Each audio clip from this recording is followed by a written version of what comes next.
Good night. This is Arthur.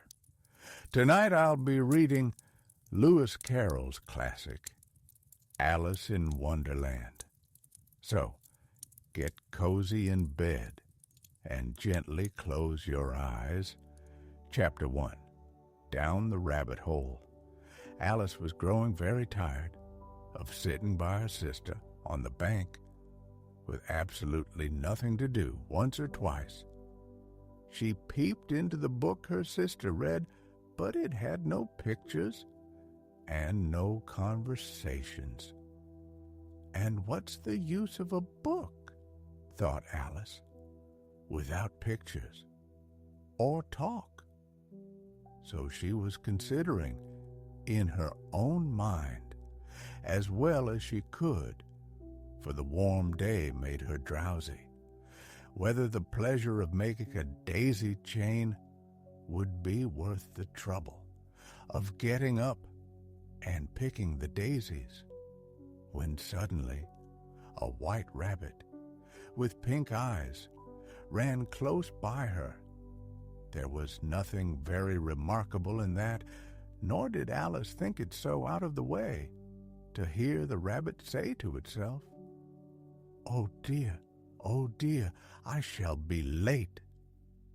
When she thought it over afterward, it struck her she ought to have wondered at this, but at the time it all felt quite natural. But when the rabbit actually took a watch out of its waistcoat pocket, looked at it, then hurried on, Alice sprang to her feet, for it flashed across her mind she had never before seen a rabbit with a waistcoat pocket or a watch to take out of it.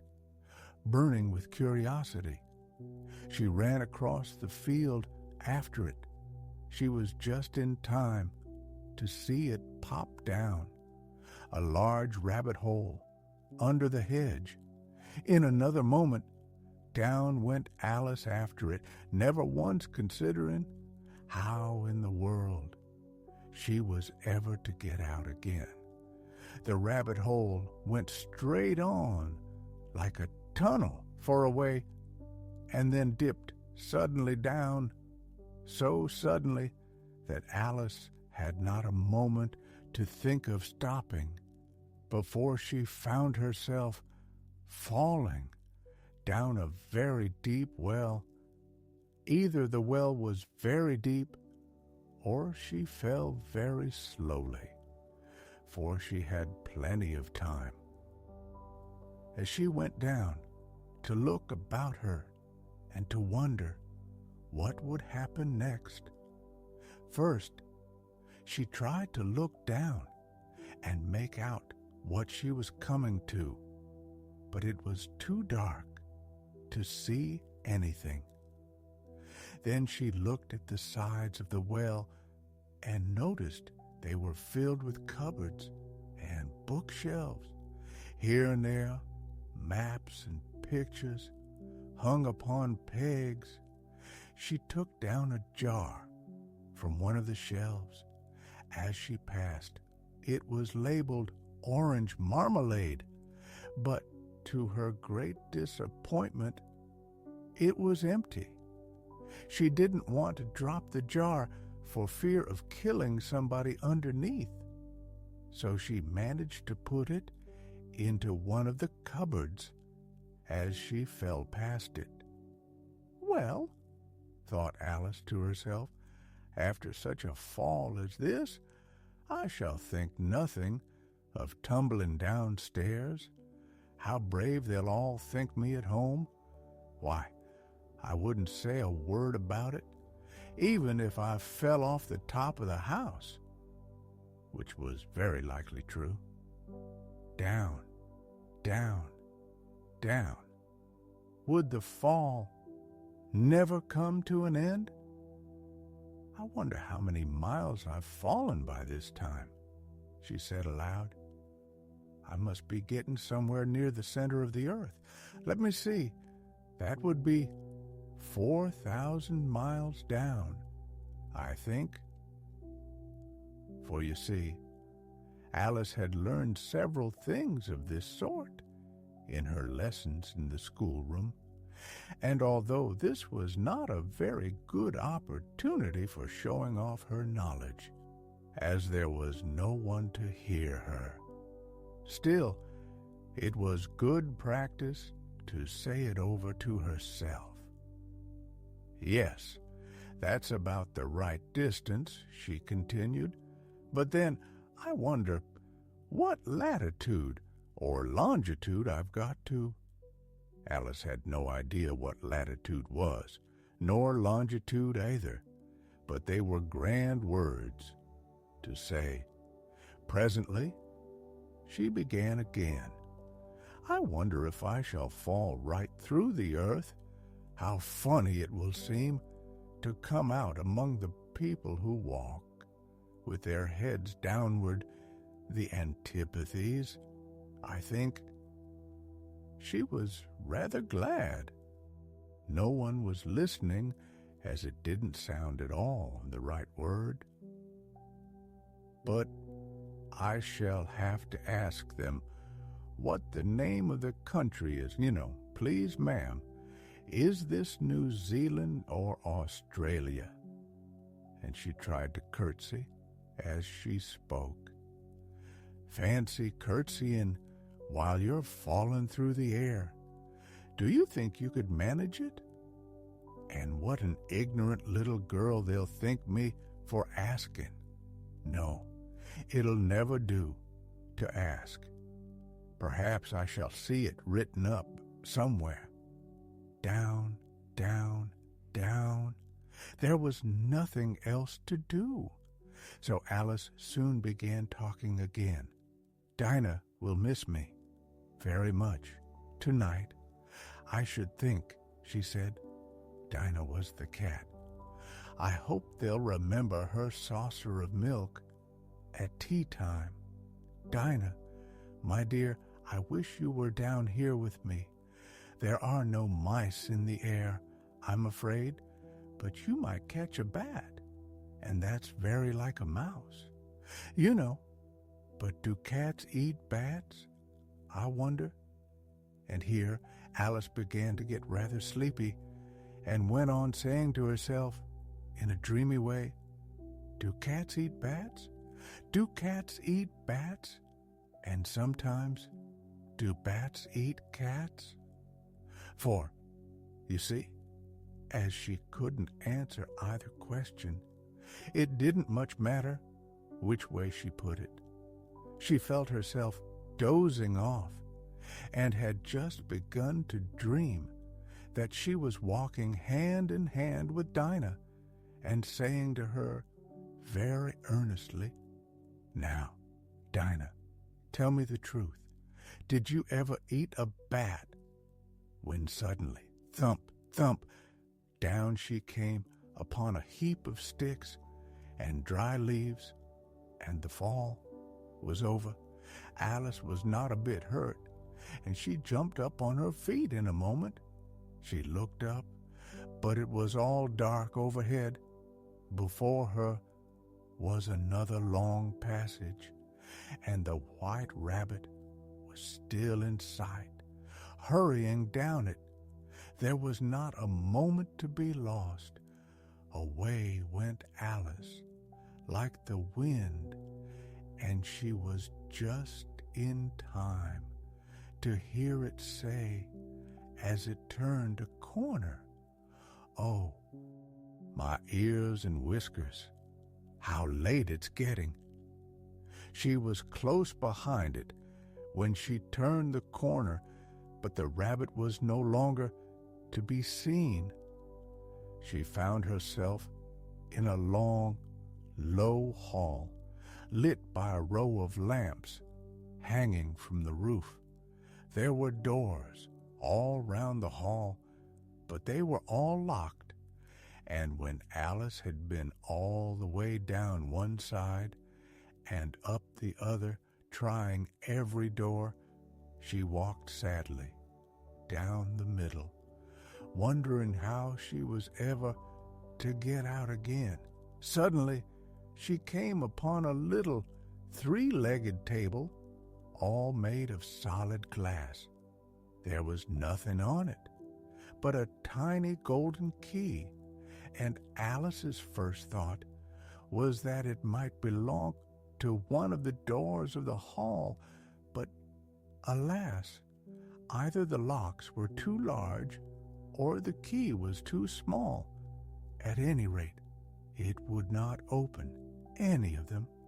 However, on the second time round, she came upon a low curtain she had not noticed before, and behind it was a little door.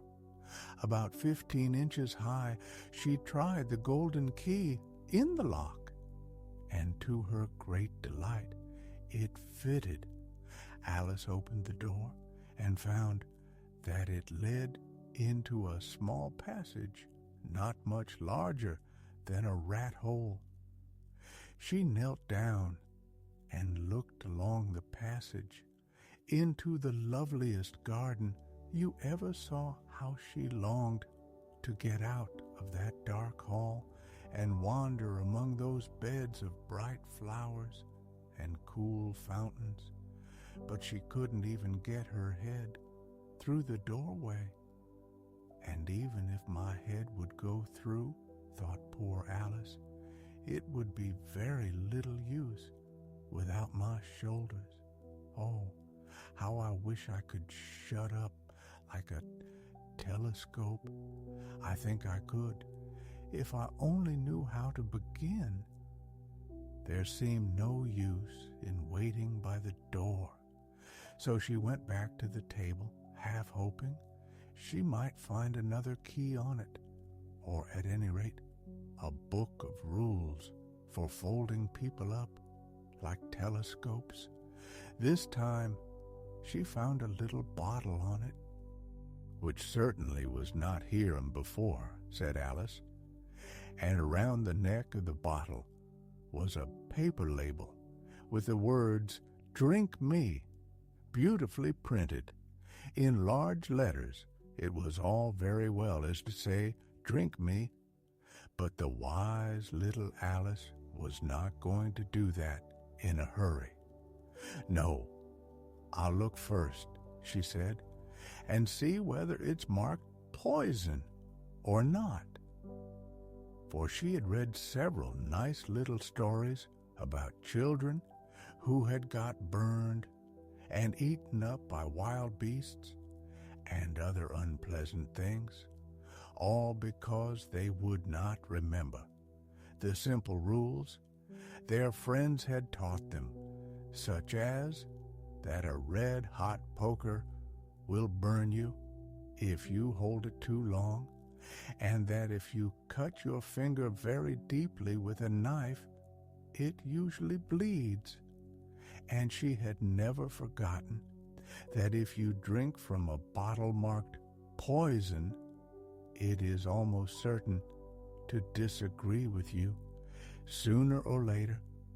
However, this bottle was not marked poison, so Alice ventured to taste it, and finding it very nice, it had, in fact, a sort of mixed flavor of cherry tart, custard, pineapple, roast turkey, toffee, and hot buttered toast. She very soon finished it off. "What a curious feeling," said Alice. "I must be shutting up like a telescope." And so it was indeed. She was now only 10 inches high, and her face brightened at the thought that she was now the right size for the little door into the lovely garden. First, however, she waited for a few minutes to see if she were going to shrink any further.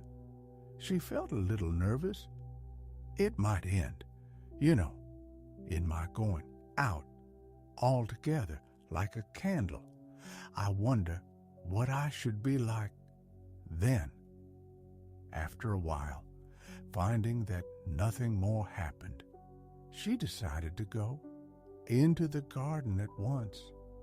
But, alas, for poor Alice, when she got to the door, she found she had forgotten the little golden key. And when she went back to the table for it, she found she could not possibly reach it. She could see it quite plainly through the glass, and she tried her best to climb one of the table legs, but it was too slippery. When she had tired herself out with trying, the poor little thing sat down and cried.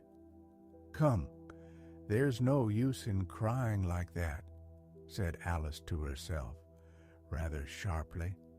"I advise you to leave off this minute." She generally gave herself very good advice, though she very seldom followed it, and sometimes she scolded herself so severely as to bring tears into her eyes. Soon her eye fell on a little glass box lying under the table. She opened it and found in it a very small cake on which the words "Eat me" were beautifully marked in currants. "Well, I'll eat it," said Alice, "and if it makes me grow larger, I can reach the key, and if it makes me grow smaller, I can creep under the door. So either way, I'll get into the garden, and I don't care which happens." She ate a little bit and said anxiously to herself, "Which way? Which way?" holding her hand on the top of her head to feel which way it was growing, and to her surprise, she remained the same size. To be sure, this generally does happen when one eats cake, but Alice had got so much into the way of expecting out-of-the-way things that it seemed quite dull for life to go on in the common way. So she set to work, and very soon finished the cake. Chapter 2, The Pool of Tears. "Curiouser and curiouser," cried Alice. She was so much surprised that for the moment she quite forgot how to speak good English. "Now I'm opening out like the largest telescope that ever was. Goodbye, feet." For when she looked down at her feet, they seemed almost out of sight. They were getting so far off. "Oh, my poor little feet, who will put on your shoes and stockings? Now, dears, I'm sure I shan't be able. I'll be a great deal too far off to trouble myself about you. You must manage the best way you can, but I must be kind to them," thought Alice. "Or perhaps they won't walk the way I want to go. I'll give them a new pair of boots every Christmas." And she went on planning how she would manage it. They must go by the carrier, and how funny it'll seem, sending presents to one's own feet, addressed to Alice's right foot, Esk hearth rug, near the fender, with Alice's love. Oh dear, what nonsense I'm talking. Just then, her head struck the roof of the hall. She was now more than 9 feet high. She at once took up the little golden key and hurried off to the garden door. Poor Alice! It was as much as she could do, lying down on one side, to look through into the garden with one eye, but to get through was more hopeless than ever. She sat down and began to cry again. "You ought to be ashamed of yourself," she said. "A great girl like you to go on crying in this way, stop this moment, I tell you. But she went on all the same, shedding gallons of tears, till there was a large pool all round her, about 4 inches deep. After a while, she heard a pattering of feet, and she hastily dried her eyes to see what was coming. It was the White Rabbit, splendidly dressed, with a pair of white kid gloves in one hand and a large fan in the other. He came trotting along in a great hurry, muttering, "Oh, the Duchess, the Duchess! Oh, won't she be savage if I've kept her waiting?" Alice felt so desperate that she was ready to ask anybody for help. So when the rabbit came near, she began in a low, timid voice, "If you please, sir." The rabbit started violently, dropped the gloves and the fan, and scurried away as hard as he could go. Alice took up the fan and gloves, and as the hall was very hot, she kept fanning herself. Dear, how strange everything is today. And yesterday, things went on just as usual. I wonder if I've been changed in the night. Let me think. Was I the same when I got up this morning? I almost think I can remember feeling a little different.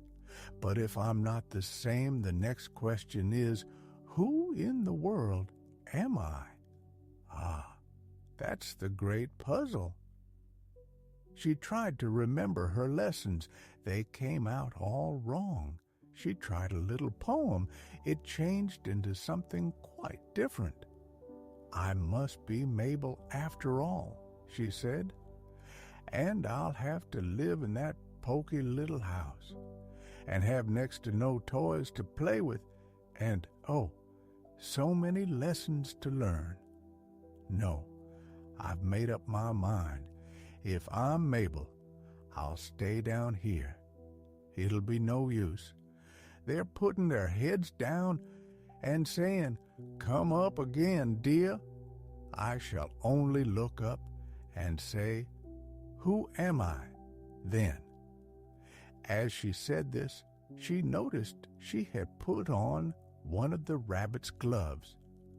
How can I have done that? I must be growing small again. She measured herself by the table and found she was about 2 feet high and shrinking rapidly. She soon discovered it was the fan she held. She dropped it just in time to avoid shrinking away altogether. And now for the garden. She ran to the little door, but alas, it was shut again, and the key lay on the table as before. Things are worse than ever, thought the poor child. I was never so small as this, never. As she said these words, her foot slipped splash. She was up to her chin in salt water. Her first idea was that she had fallen into the sea, but she soon made out she was in the pool of tears she had wept when she was 9 feet high. Just then she heard something splashing about a little way off, and she swam nearer to see what it was. At first she thought it must be a walrus or a hippopotamus, but then she remembered how small she had become, and she soon made out it was only a mouse that had slipped in like herself. Would it be any use to speak to this mouse? Thought Alice. Everything is so out of the way down here that I suppose it can talk. At any rate, there's no harm in trying. So she began. "Oh, Mouse, do you know the way out of this pool? I am very tired of swimming about here. Oh, Mouse." The mouse looked at her rather inquisitively and seemed to wink with one of its little eyes, but it said nothing. "Perhaps it doesn't understand English," thought Alice. "I dare say it's a French mouse, come over with William the Conqueror." So she tried. "Ooh, ma chat." At the word shatter, the mouse gave a sudden leap and trembled. "Oh, I beg your pardon," cried Alice. "I quite forgot. You don't like cats?" "Not like cats," cried the mouse in a shrill, passionate voice. "Would you like cats if you were me?" "Well, perhaps not," said Alice, soothingly. "Don't be angry about it. And yet, I wish I could show you our cat. Dinah, she's such a dear, quiet thing. She sits purring so nicely by the fire, and she's such a capital one for catching mice." "Oh, I beg your pardon," she cried again, for this time the mouse was bristling all over. "We won't talk about her, if you'd rather not." "We indeed," cried the mouse. "Our family always hated cats. Nasty, low, vulgar things. Don't let me hear the name again." "I won't indeed," said Alice in a great hurry. Are you fond of dogs?" The mouse did not answer, so Alice hurried on about a little bright-eyed terrier near their house, and how useful the farmer said it was. "It kills all the rats, and oh dear," she cried sorrowfully, "I'm afraid I've offended it again." For the mouse was swimming away as hard as it could go.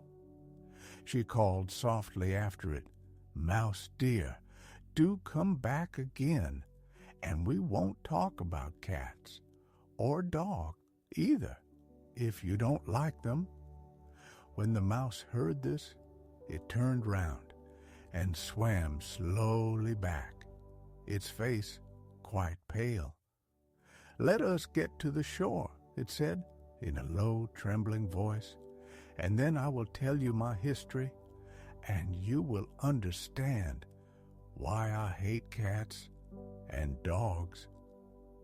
It was high time to go, for the pool was getting quite crowded with birds and animals that had fallen into it. There was a duck and a dodo, a lory and an eaglet, and several other curious creatures. Alice led the way, and the whole party swam to shore. Chapter 3. A Caucus Race and a Long Tail. They were indeed a queer-looking party. The birds with draggled feathers, the animals with fur clinging close to them, all dripping wet, cross, and uncomfortable. The first question, of course, was how to get dry. They consulted, and at last the mouse, who seemed a person of authority, called out, "Sit down, all of you, and listen to me. I'll soon make you dry enough."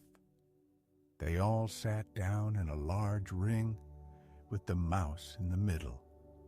Alice kept her eyes anxiously on it, for she felt sure she would catch a bad cold if she did not get dry very soon. "Are you all ready? This is the driest thing I know." And the mouse began a very dry story indeed about William the Conqueror.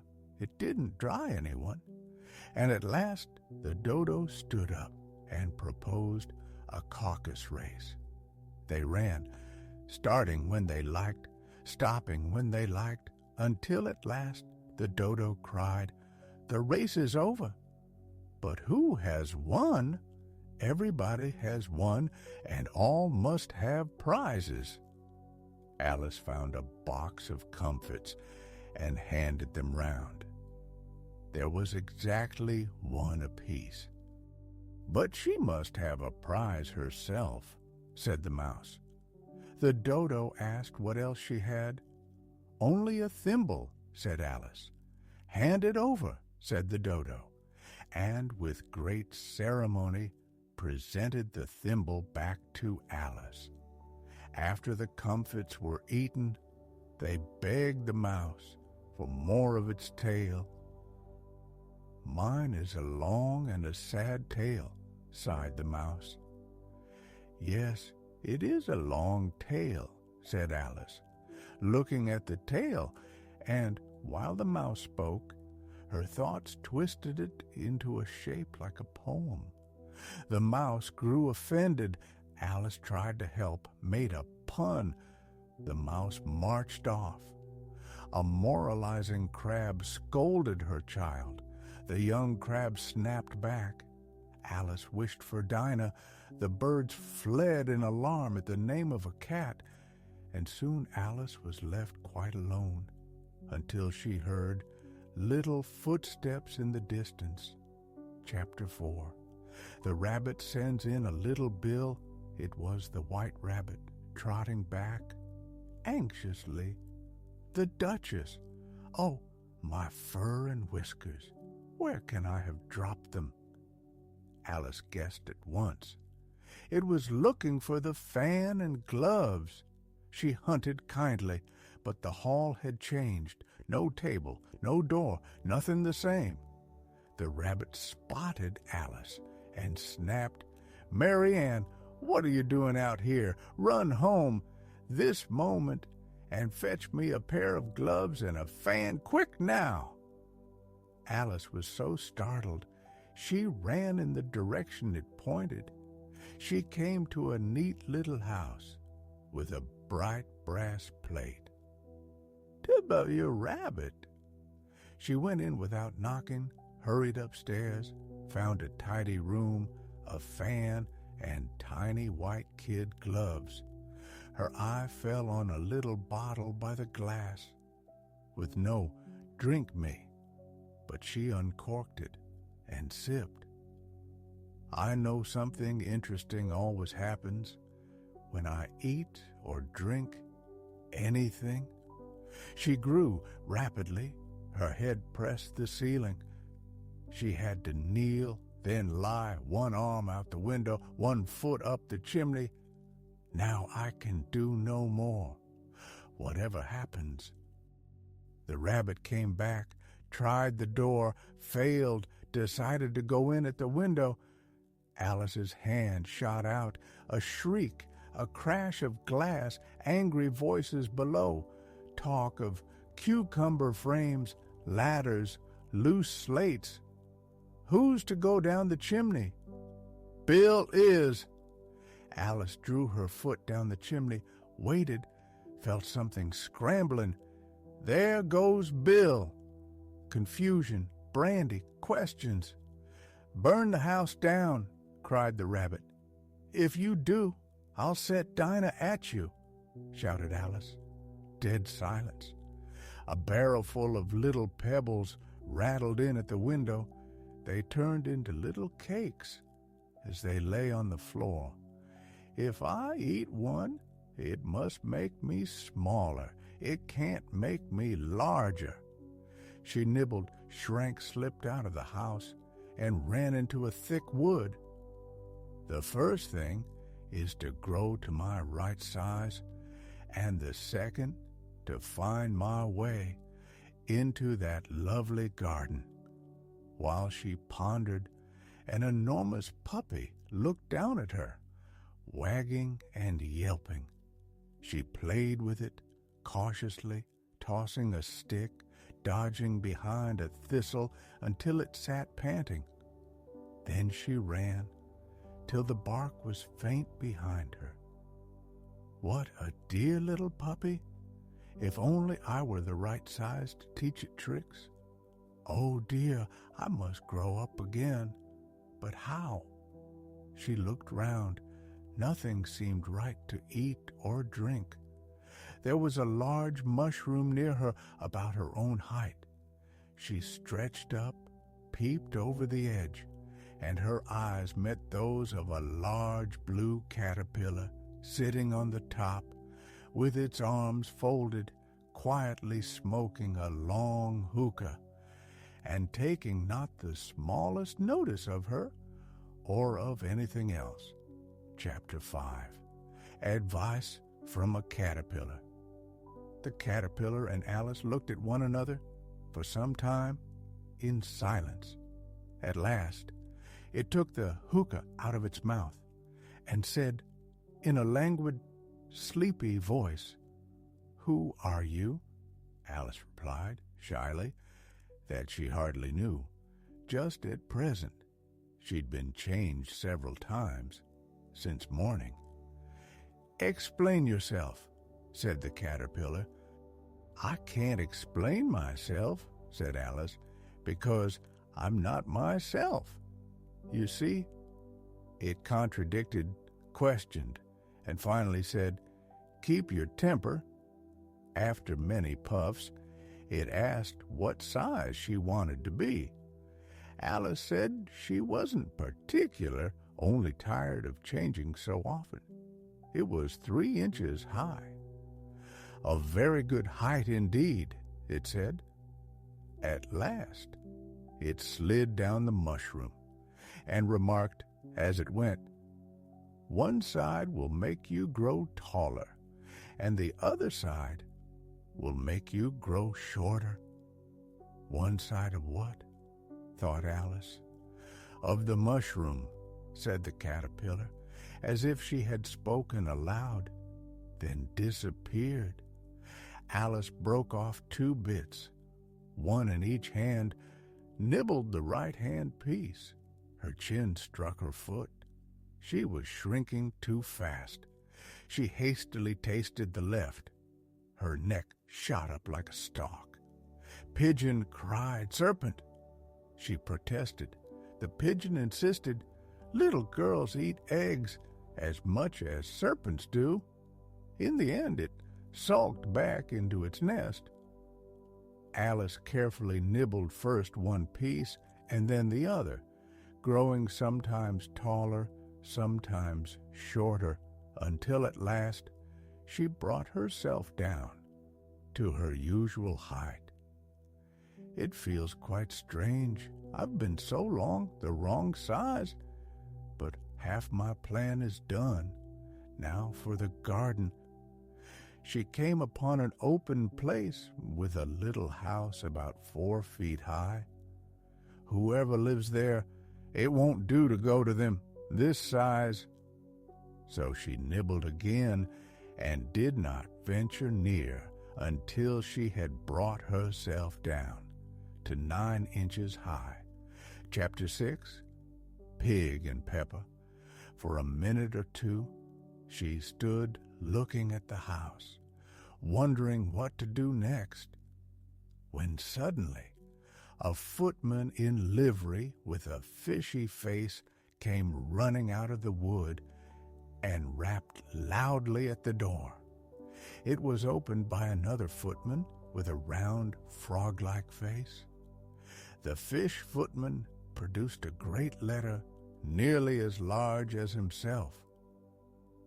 "For the Duchess, an invitation from the Queen to play croquet." "Ah, from the Queen, an invitation for the Duchess to play croquet," echoed the frog footman. They bowed. Their curls got entangled. Alice laughed, then crept to the door and knocked. "No sort of use in knocking," said the footman, "for 2 reasons. First, I'm on the same side of the door as you. Second, they're making such a noise, no one could possibly hear." From within came a constant howling and sneezing, and every now and then a great crash, as if a dish or kettle were broken to pieces. "How am I to get in?" asked Alice. "I shall sit here," said the footman, "for days and days." "Oh, there's no use talking to him," said Alice, desperately. She opened the door and went in. The door led straight into a large kitchen, full of smoke from end to end. The Duchess sat on a three-legged stool in the middle, nursing a baby. The cook leaned over the fire, stirring a large cauldron that seemed full of soup. "Certainly too much pepper in that soup," Alice said to herself, for she was sneezing violently. The only things in the kitchen that did not sneeze were the cook and a large cat sitting on the hearth and grinning from ear to ear. "Would you tell me, please?" said Alice, timidly. She wasn't quite sure it was good manners to speak first. "Why your cat grins like that?" "It's a Cheshire cat," said the Duchess, "and that's why pig." She said the last word so suddenly that Alice quite jumped. But a moment later, she saw it was addressed to the baby, not to her. "I didn't know that Cheshire cats always grinned," said Alice. "In fact, I didn't know that cats could grin." "They all can," said the Duchess, "and most of them do."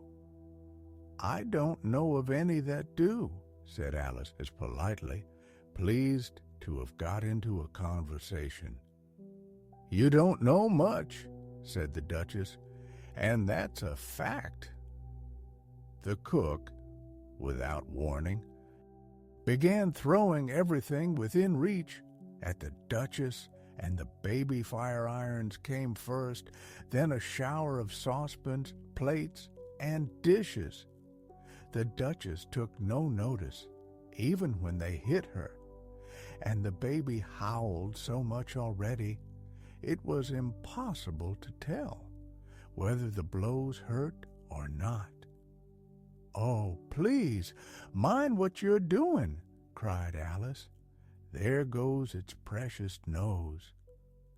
"If everybody minded their own business," growled the Duchess, "the world would go round a great deal faster than it does."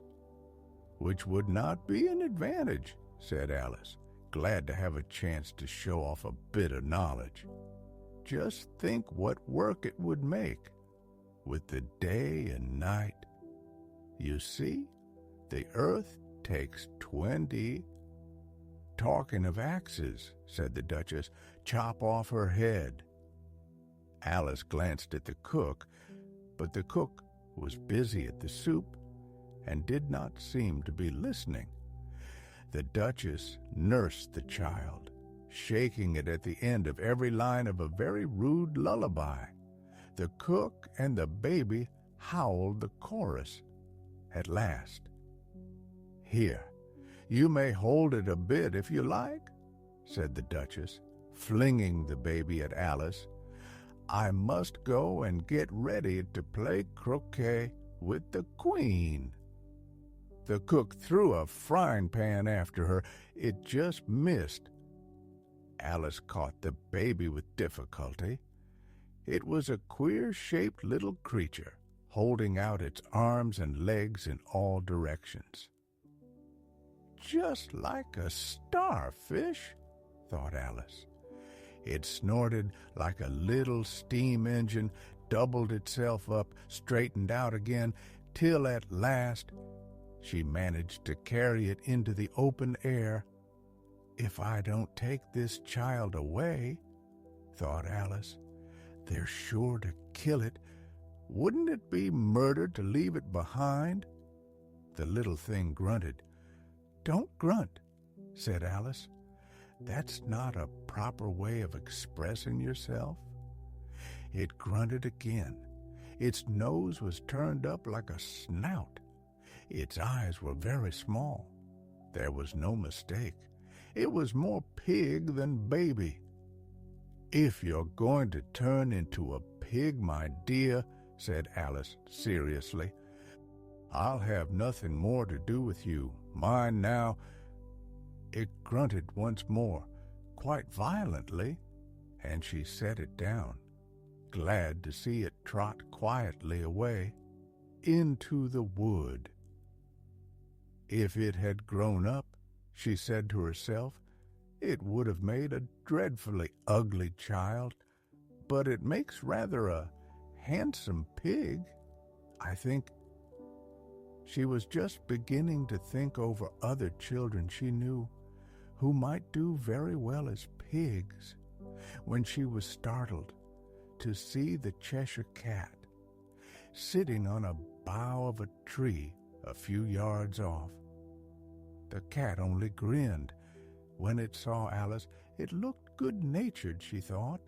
Still, it had very long claws and a great many teeth, so she felt it ought to be treated with respect. "Cheshire Puss," she began rather cautiously, not sure if the name would please it or not, but the cat only widened its grin. "Well, that's a good sign," thought Alice, and she continued, "Would you tell me, please, which way I ought to go from here? That depends a great deal on where you like to get to," said the cat. "I don't much care where," said Alice. "Then it doesn't matter which way you go," said the cat. "So long as I end up somewhere," Alice added as explanation. "Oh, you're sure to do that," said the cat, "if only you walk long enough." Alice felt that could hardly be denied, so she tried another question. "What sort of people live around here, in that direction?" The cat waved its right paw. "Lives a hatter, and in that direction," it waved the other paw, "lives a March hare. Visit whichever you like. They're both mad, but I don't want to go among mad people," said Alice. "You can't help that," said the cat. "We're all mad here. I'm mad. You're mad." "How do you know I'm mad?" asked Alice. "You must be," said the cat, "or you wouldn't have come here." That didn't feel like proof to Alice, but she pressed on. "And how do you know you're mad?" "To begin with," said the cat, "a dog's not mad. You grant that?" "I suppose so," said Alice. "Very well. A dog growls when it's angry and wags its tail when it's pleased. I growl when I'm pleased and wag my tail when I'm angry. Therefore, I'm mad. I call it purring, not growling," said Alice. "Call it what you like," said the cat. "Do you play croquet with the Queen today?" "I should like to," said Alice, "but I haven't been invited yet." "You'll see me there," said the cat, and vanished. Alice wasn't much surprised. Strange things were getting common here. While she was still looking at the spot, it reappeared. "What became of the baby?" asked the cat. "I nearly forgot to ask." "It turned into a pig," said Alice calmly, as if this were the most natural thing. "I thought it would," said the cat, and vanished again. Alice waited a little, half expecting it to return, but when it didn't, she walked on toward the March Hare's house. "I've seen hatters before," she told herself. "The March Hare should be more interesting, and as it's May, perhaps he won't be raving mad, or at least not as mad as in March. As she said this, there was the cat again, in a tree above. "Did you say pig or fig?" "Pig," said Alice. "And I wish you wouldn't keep appearing and disappearing so suddenly. It makes one quite giddy." "All right," said the cat, and this time it vanished slowly, beginning with the tail and ending with a grin, which lingered a moment longer. "I've often seen a cat without a grin," thought Alice, "but a grin without a cat, that's the oddest thing I've ever seen." She hadn't gone far before she saw the March Hare's house. She felt sure it was the right one. The chimneys were shaped like ears, and the roof was thatched with fur. It was so large she didn't care to go near until she'd nibbled more of the mushroom, the left-hand bit, and brought herself up to about 2 feet high. Even then she approached rather timidly. Suppose it's raving mad after all. I almost wish I'd chosen the Hatter instead. Chapter 7. A mad tea party. A table stood outside under a tree. The March Hare and the Hatter were having tea. A dormouse sat between them, fast asleep, and the other two were using it as a cushion, resting their elbows on it and talking over its head. Poor dormouse, thought Alice, but if it's asleep, perhaps it doesn't mind. Though the table was large, the three of them were crowded at one corner. No room, no room. They cried as they saw Alice coming. "Plenty of room," said Alice indignantly, and she sat down in a big armchair at one end. "Have some wine," said the March Hare encouragingly. Alice looked around.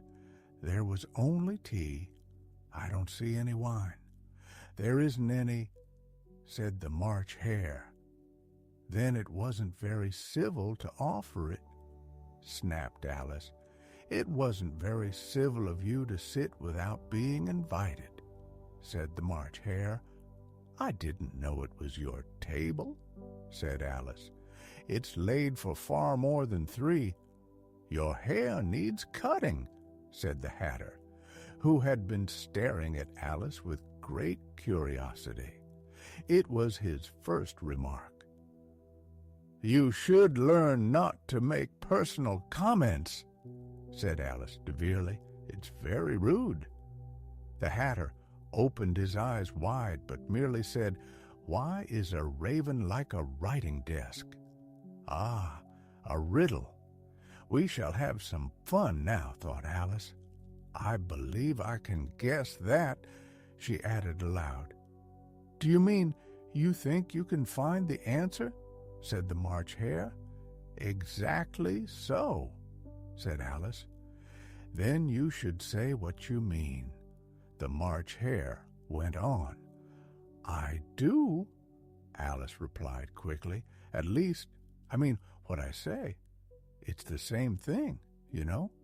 "Not the same a bit," said the Hatter. "You might as well say, 'I see what I eat' is the same as 'I eat what I see,' or 'I like what I get,' the same as 'I get what I like,'" added the March Hare, or "I breathe when I sleep," the same as "I sleep when I breathe," murmured the Dormouse, half asleep. "It is the same with you," said the Hatter. The talk dropped, and they sat silent for a minute, while Alice tried to remember anything she knew about ravens and writing desks, which wasn't much. "What day of the month is it?" asked the Hatter, turning to Alice. He had his watch out, shaking it and holding it to his ear. "The 4th, said Alice. "2 days wrong," said the Hatter. I told you butter wouldn't suit the works, he added, glaring at the March Hare. It was the best butter, the March Hare said meekly. Yes, but crumbs must have got in, grumbled the Hatter. You shouldn't have used the bread knife. The March Hare peered at the watch gloomily, dipped it in his tea, looked again, and only repeated, "It was the best butter, you know." Alice peered over his shoulder. What a funny watch. It tells the day of the month, but not the time of day. Why should it? Muttered the Hatter. Does your watch tell the year? Of course not, said Alice. That's because it stays the same year so long. Same with mine, said the Hatter. Alice was puzzled. The Dormouse is asleep again, said the Hatter, and he poured hot tea on its nose. The Dormouse shook its head impatiently, mumbling, Of course, of course. Have you guessed the riddle yet? Said the Hatter to Alice. No, I give up. What's the answer? I haven't the slightest idea, said the Hatter. Nor I, said the March Hare. Alice sighed. You might do something better with time than ask riddles that have no answers. If you knew time as well as I do, said the Hatter, you wouldn't talk of wasting it. It's him. I don't know what you mean, said Alice. Of course you don't, said the Hatter, tossing his head. I dare say you never even spoke to time. Perhaps not, said Alice carefully, but I know I have to beat time when I learn music. Ah, that explains it, said the Hatter. He won't stand a beating. If you kept on good terms with him, he'd do almost anything with the clock. Suppose it were 9 o'clock, time to begin lessons. You'd only whisper a hint to time, and round goes the clock. In a twinkling, 1:30. Time for dinner. I do wish it were, murmured the March Hare. That would be grand, said Alice thoughtfully. But I shouldn't be hungry then, you know. Not at first, said the Hatter, but you could keep it at 1:30 as long as you liked. Is that how you manage things? Asked Alice. The Hatter shook his head sadly. Not I. We quarreled last March, just before he went mad, you know. He pointed the spoon at the March Hare.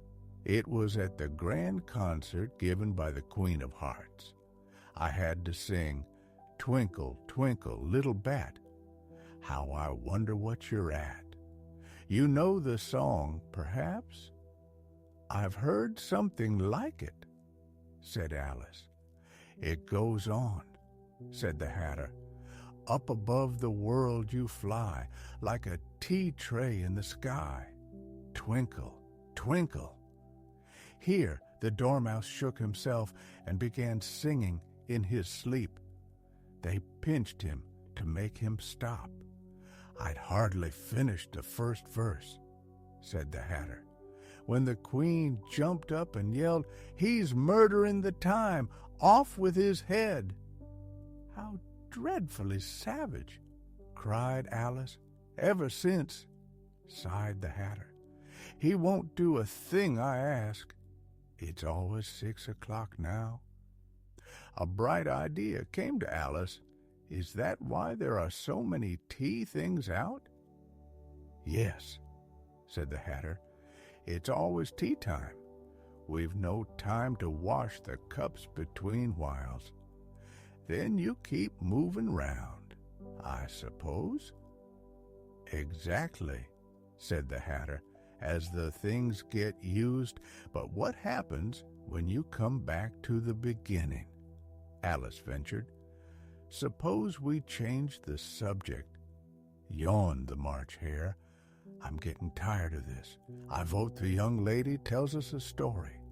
I'm afraid I don't know one, said Alice. Then the Dormouse shall. They cried, pinching him awake. I wasn't asleep, he muttered feebly. I heard every word. Tell us a story, said the March Hare. Yes, please, said Alice, and quickly, or you'll fall asleep before it's done. Once upon a time, there were 3 little sisters, Elsie, Lacy, and Tilly, and they lived at the bottom of a well. What did they live on? Asked Alice, who always cared about eating and drinking. Treacle, said the Dormouse. They couldn't. They'd be ill, said Alice. So they were, said the Dormouse. Very ill, but why live at the bottom of a well? Take some more tea, urged the March Hare. I haven't had any yet, so I can't take more. You mean you can't take less, said the Hatter. It's easy to take more than nothing. Nobody asked your opinion, said Alice. Who's making personal remarks now? Crowed the Hatter. Alice, not knowing what to say, helped herself to tea and bread and butter, then turned back to the Dormouse. Why did they live at the bottom of a well? It was a treacle well, said the Dormouse. There's no such thing. Alice began angrily. Shh, shh, went the Hatter and March Hare. If you can't be civil, finish the story yourself, the Dormouse said sulkily. Please go on, said Alice humbly. I won't interrupt again. Perhaps there may be one treacle well, you know. One, indeed, said the Dormouse, but he continued. They were learning to draw. What did they draw? Asked Alice, forgetting her promise. Treacle, said the Dormouse. I want a clean cup. The Hatter broke in. Let's all move one place on. They all shifted. The Hatter alone gained by the change. Alice was worse off. The March Hare had just upset the milk jug into his plate. Alice, not wishing to offend the Dormouse again, asked carefully, But I don't understand. Where did they draw the treacle from? You can draw water out of a water well, said the Hatter. So why not treacle out of a treacle well? But they were in the well, said Alice. Of course, said the Dormouse. This answer confused her so much she let it run on. They drew all manner of things, everything that begins with an M. Why M? Said Alice. Why not? Said the March Hare. The Dormouse's eyes closed again. Pinched awake, he went on. Things beginning with M, such as mousetraps, and the moon, and memory, and muchness. You know, you say things are much of a muchness. Did you ever see a drawing of muchness? Really, now you ask me, said Alice, very puzzled. I don't think. Then you shouldn't talk, said the Hatter. That rudeness was too much. Alice rose in disgust and walked away. The Dormouse fell asleep instantly, and the other two took no notice, though she looked back once or twice, half hoping they'd call her. The last she saw, they were trying to put the Dormouse into the teapot. I'll never go there again, said Alice, picking her way through the wood. The stupidest tea party I ever was at. Just then she noticed a tree with a door in it. How curious, she thought. But everything's curious today. I might as well go in at once. And in she went. Once more she found herself in the long hall and near the little glass table. "I'll manage better this time," she said. She took the tiny golden key, unlocked the door into the garden, then nibbled the mushroom. She kept a piece in her pocket till she was about a foot high and walked down the passage to find herself at last in the beautiful garden among bright flower beds and cool fountains. Chapter 8. The Queen's Croquet Ground. Near the entrance stood a large rose tree. The roses growing on it were white, yet 3 gardeners were busily painting them red. Alice thought this very curious and came closer. Just as she reached them, one said, "Look out now, Five. Don't splash me with paint like that." "I couldn't help it," grumbled Five. 7 jogged my elbow. 7 looked up. That's right, 5, always blaming others. "You'd better not talk," said 5. "I heard the Queen say only yesterday you deserve to be beheaded." "What for?" asked 2. "None of your business," said 7. "It is his business," said 5. "I'll tell him. It was for bringing the cooked tulip bulbs instead of onions." 7 flung down his brush. Well, of all the unjust, he stopped, having spotted Alice. The others turned and bowed low.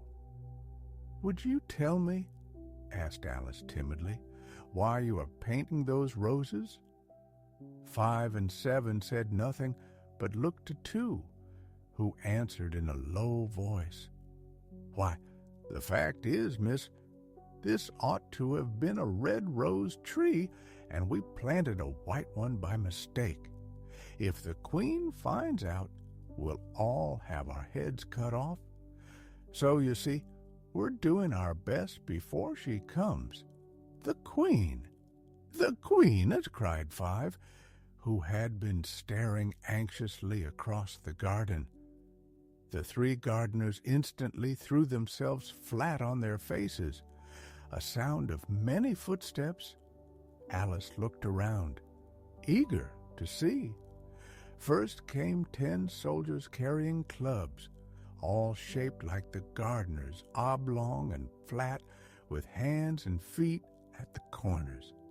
Next, the courtiers, patterned with diamonds. After them, the royal children, 10 of them, skipping merrily in couples, trimmed with hearts. Then the guests, mostly kings and queens, and among them Alice recognized the White Rabbit. He was talking in a hurried, nervous way, smiling at everything, and passed without noticing her. Then came the Knave of Hearts, bearing the king's crown on a crimson cushion, and last of all, the King and Queen of Hearts themselves. Alice wondered whether she ought to lie down on her face like the gardeners, but she couldn't remember any such rule for processions. Besides, what would be the use if everyone lay down and couldn't see? So she stood where she was and waited. When the procession reached her, they stopped and stared. "Who is this?" the Queen asked sharply, to the knave, who only bowed and smiled. "Idiot," said the Queen, tossing her head. Then to Alice, "What's your name, child?" "My name is Alice, so please your Majesty," said Alice politely, adding inwardly, "Why, they're only a pack of cards. I needn't be afraid. And who are these?" The Queen pointed at the 3 gardeners lying near the rose tree. With a pattern on their backs like the rest of the pack, it wasn't clear whether they were gardeners, soldiers, courtiers, or royal children. How should I know? Said Alice, surprised at her own boldness. It's no business of mine. The queen flushed scarlet with rage, glared like a wild beast, and screamed, "Off with her head!" "Nonsense!" said Alice loudly and firmly, and the queen was silent. The king patted her arm. "Consider, my dear, she is only a child." The queen turned away angrily. "Knave, turn them over." He did so very carefully with one foot. "Get up," shrilled the queen. The gardener sprang up, bowing to everyone in sight. "Stop that! You make me giddy," snapped the queen. Then, peering at the roses, "What have you been doing here? May it please your majesty?" Two began humbly, dropping to one knee. "We were trying, I see," said the queen, who had been examining the roses. "Off with their heads." She barked to the procession, which moved on. 3 soldiers stayed behind to execute the unfortunate gardeners, who ran to Alice for protection. "You shan't be beheaded," said Alice, and she popped them into a large flower pot. The soldiers searched a minute or two, then marched off to rejoin the others. "Are their heads off?" The queen shouted. "Their heads are gone, if it please your majesty," came the reply. "That's right," roared the queen. "Can you play croquet?" The soldiers were silent, looking at Alice.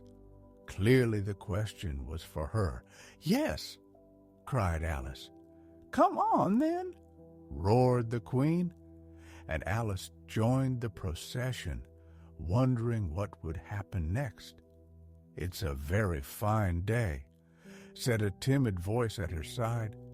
The white rabbit, peering anxiously up at her face. "Very," said Alice. "Where's the Duchess?" "Hush, hush," whispered the rabbit on tiptoe, mouth at her ear. "She's under sentence of execution." "What for?" said Alice. "Did you say what a pity?" "No, I didn't," said Alice. "I don't think it's a pity at all. I said, what for?" She boxed the queen's ears. The rabbit began. Alice gave a little peal of laughter.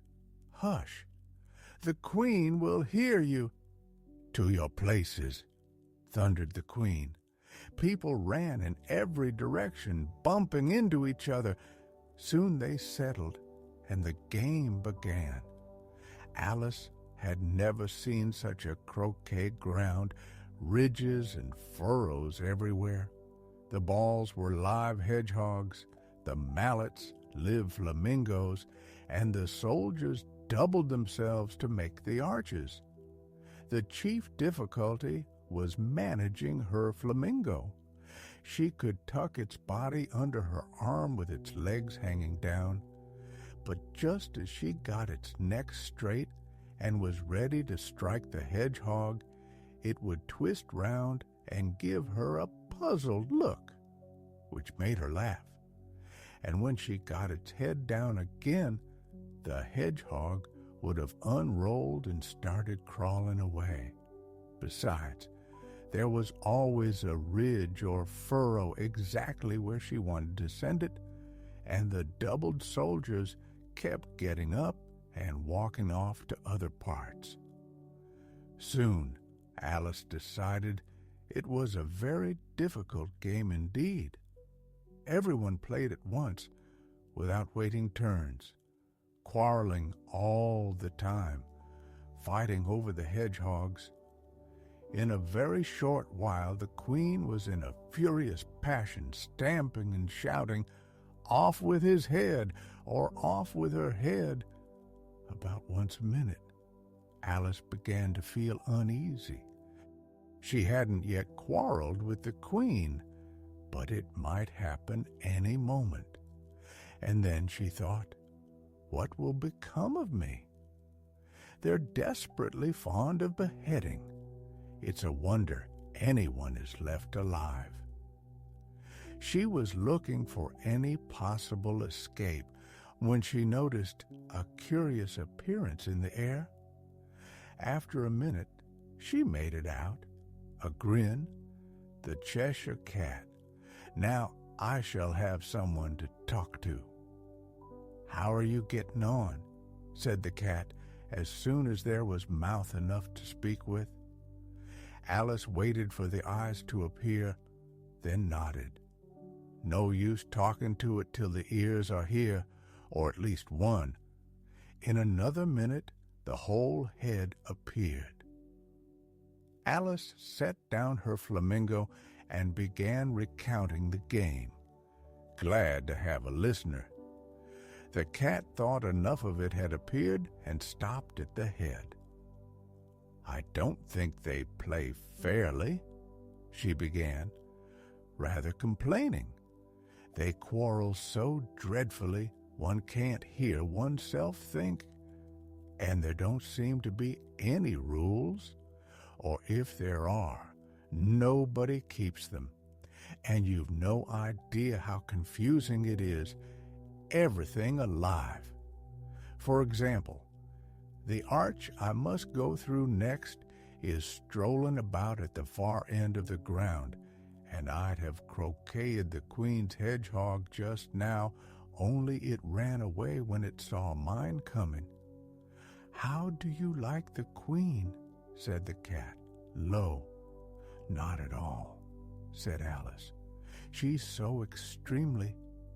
Just then she noticed the queen right behind, listening, so she added, likely to win, that it's hardly worth finishing the game.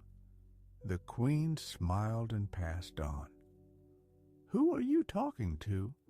Said the king, stepping up and staring at the cat's head. A friend of mine, the Cheshire Cat, said Alice. Allow me to introduce. I don't like the look of it at all, said the king. It may kiss my hand if it likes. I'd rather not, said the cat. Don't be impertinent, said the king, and don't look at me like that. He got behind Alice as he spoke.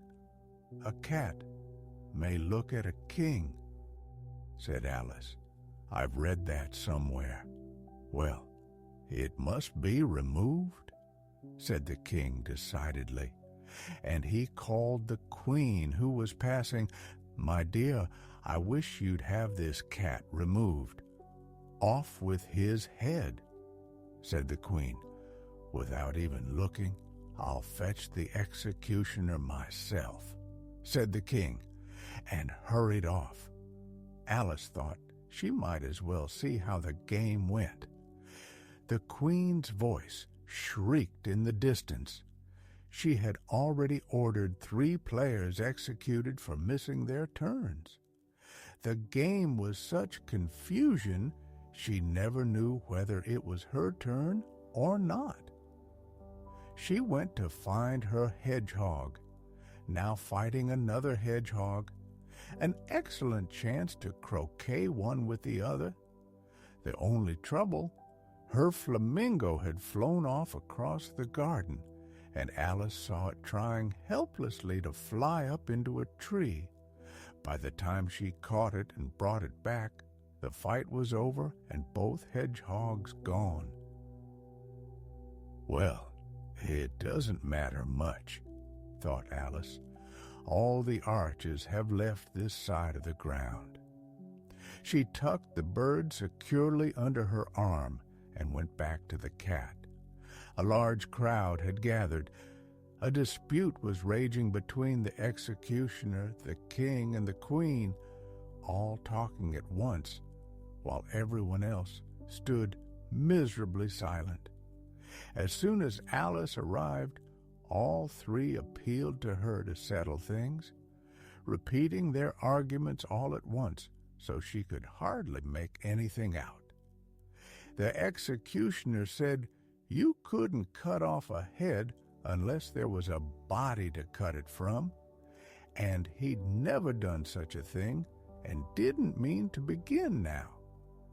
The king argued that anything with a head could be beheaded, and you shouldn't talk nonsense. The queen declared that if something wasn't done at once, she'd have everybody executed all round. Alice could only say, "It belongs to the Duchess. You better ask her." "She's in prison," said the queen to the executioner. "Fetch her." Off he went like an arrow. The cat's head began to fade the moment he left, and by the time he returned with the Duchess, it had entirely disappeared. So the king and executioner ran wildly about looking for it, while the rest went back to the game. Chapter 9. The Mock Turtle Story. "How glad I am to see you again, you dear old thing," said the Duchess, tucking her arm into Alice's, and they walked off together. Alice was pleased to find her in a cheerful temper. Perhaps it was only the pepper that made her so savage in the kitchen. "When I'm a duchess," she told herself, not very hopefully, "I won't have any pepper in my kitchen. Soup's quite good without. Perhaps it's pepper that makes people hot-tempered, vinegar that makes them sour, chamomile that makes them bitter, and barley sugar and such things that make children sweet-tempered. I do wish people knew. They wouldn't be so stingy with it, you know." She had forgotten the Duchess and started a little when the voice purred in her ear. "You're thinking about something, my dear. That makes you forget to talk. Everything's got a moral, if only you can find it," said the Duchess, squeezing closer. Alice did not much like this. The Duchess was very ugly, and exactly the right height to rest her sharp chin on Alice's shoulder. "The game's going better now," ventured Alice. "So it is," said the Duchess, "and the moral is, 'tis love that makes the world go round.' Somebody said it's done by everybody minding their own business," whispered Alice. "Much the same thing," said the Duchess, digging her chin in, "and the moral is, take care of the sense and the sounds will take care of themselves." How fond she is of finding morals, thought Alice. "I dare say you're wondering why I don't put my arm round your waist," said the Duchess. "The reason is, I'm doubtful about the temper of your flamingo. Shall I try the experiment? He might bite," said Alice cautiously. "Very true," said the Duchess.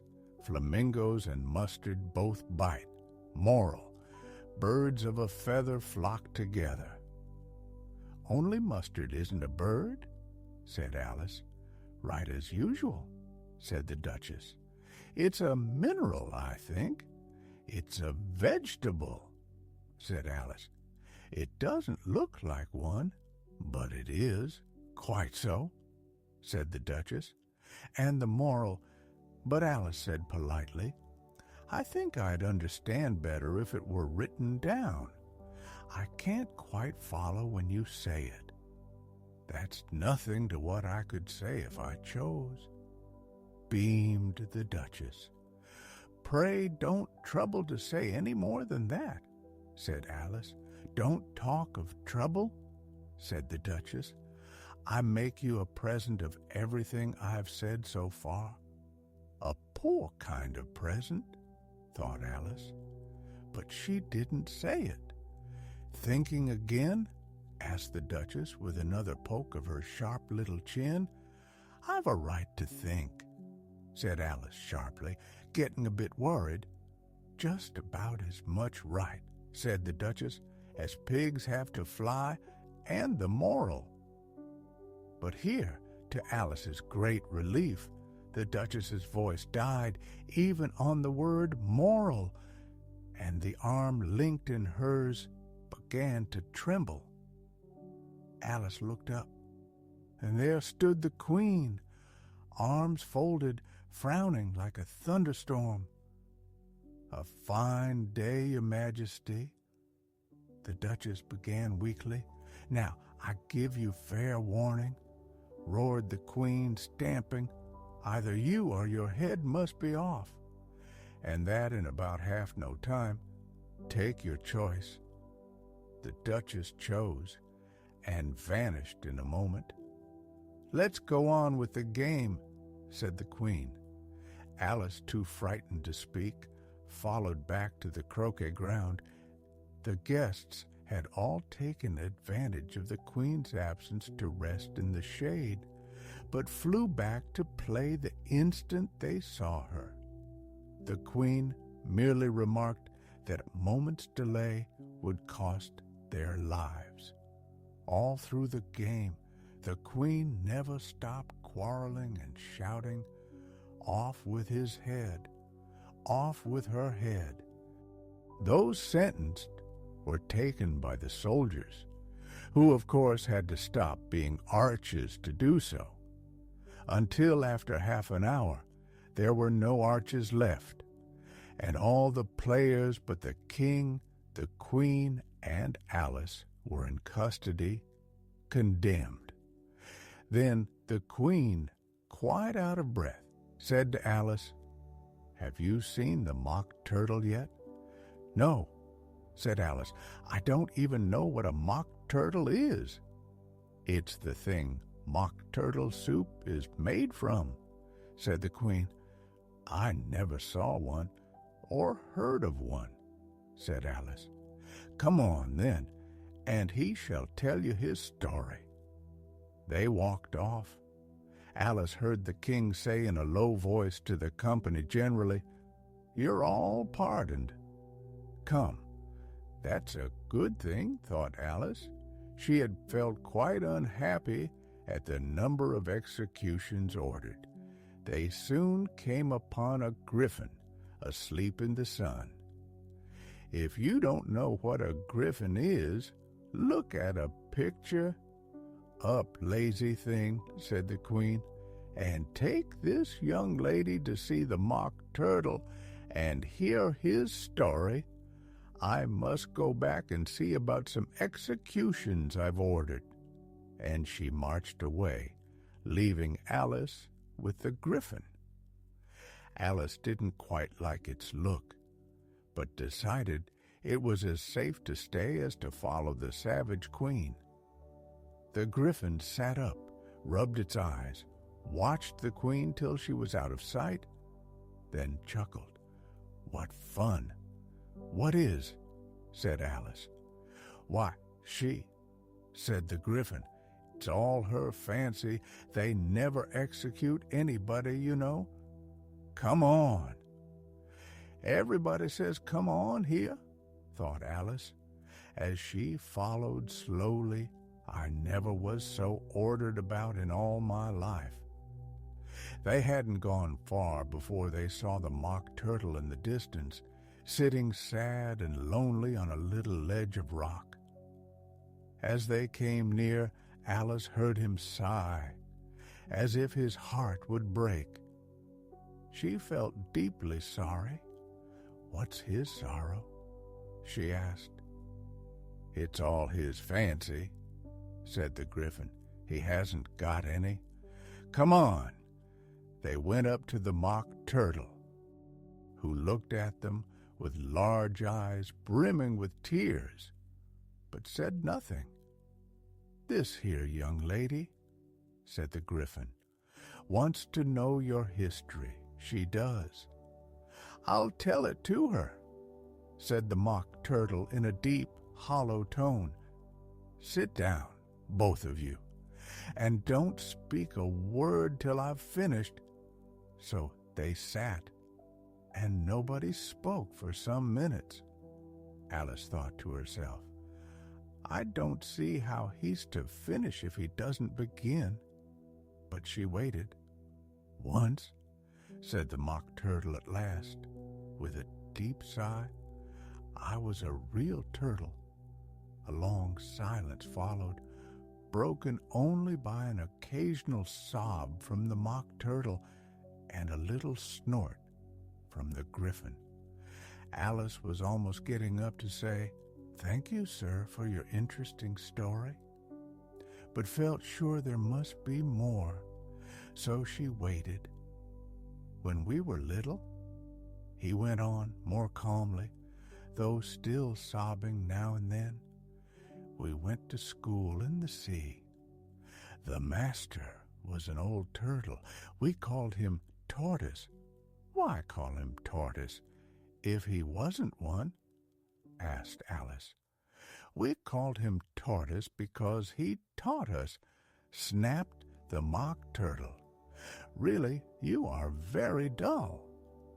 "You ought to be ashamed of asking such a simple question," said the Griffin, and they both looked at poor Alice till she felt ready to sink. "Drive on, old fellow," said the Griffin gently. "Don't be all day about it." "Yes, yes," said the Mock Turtle.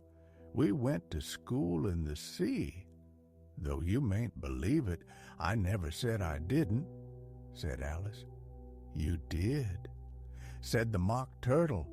"Hold your tongue," added the Griffin, before Alice could reply.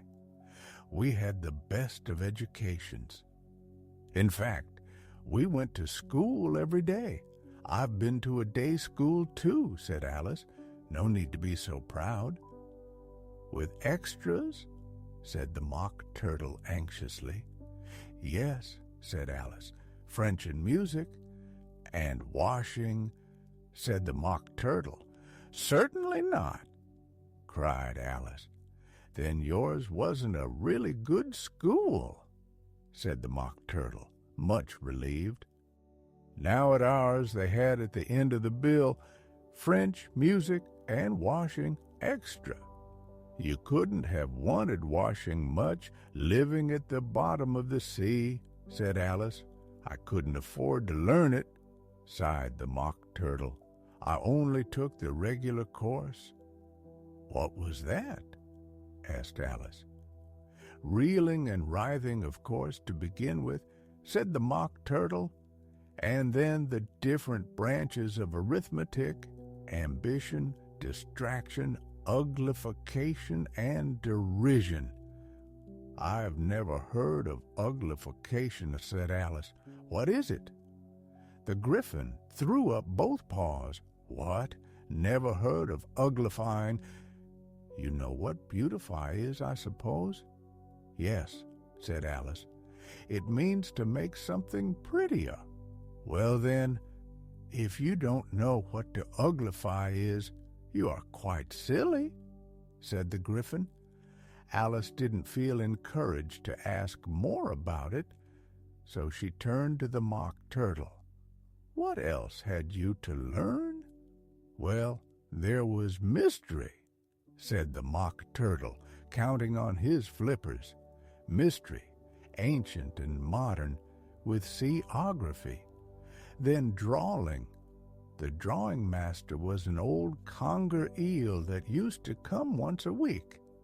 He taught us drawing, stretching, and fainting in coils." "What was that like?" said Alice. "I can't show you myself. I'm too stiff," said the Mock Turtle, and the Griffin never learned. "Hadn't time," said the Griffin. "I went to the classics master, though he was an old crab. I never went to him," sighed the Mock Turtle. "He taught laughing and grief." "They used to say so indeed," said the Griffin, and both creatures hid their faces in their paws. "How many hours a day did you do lessons?" asked Alice, eager to change the subject. 10 hours the first day," said the Mock Turtle. 9 the next. and so on. What a curious plan, exclaimed Alice. That's why they're called lessons, said the Gryphon, because they lessen day by day. A new idea to Alice. Then the 11th day must have been a holiday. Of course, said the Mock Turtle. And the 12th, that's enough about lessons, said the Gryphon decisively. Tell her something about the games now. Chapter 10, The Lobster Quadrille. The Mock Turtle sighed deeply and brushed the back of one flipper across his eyes. He looked at Alice, tried to speak, but for a minute or two, sobs choked his voice. Seemed to have a bone in his throat, said the Gryphon, who set to work, shaking him and patting his back. At last, the Mock Turtle recovered. Maybe you've never lived much under the sea. I haven't, said Alice, and perhaps you've never even been introduced to a lobster. I once tasted. Alice checked herself. No, never.